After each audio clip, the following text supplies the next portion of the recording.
we have 7 Americans still being held hostage, 4 deceased, 3 presumed living. Where is Joe Biden? Where is the President of the United States to make sure that American hostages are being brought home?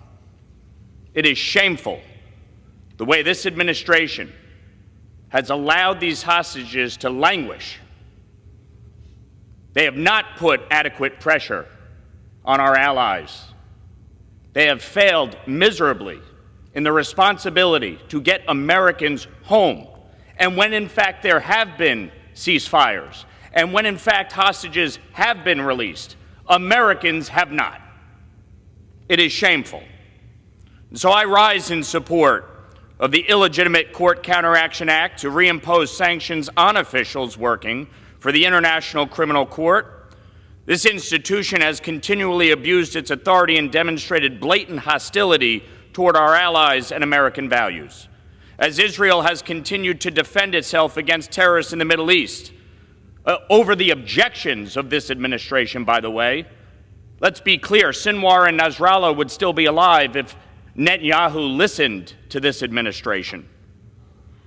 The ICC has joined the UN in showing a clear bias against Israel. This culminated in the ICC seeking arrest warrants of the Prime Minister and other members of his cabinet. The Israelis have been working tirelessly for over a year to rescue hundreds of hostages still held by Hamas and defend their own people from further attacks.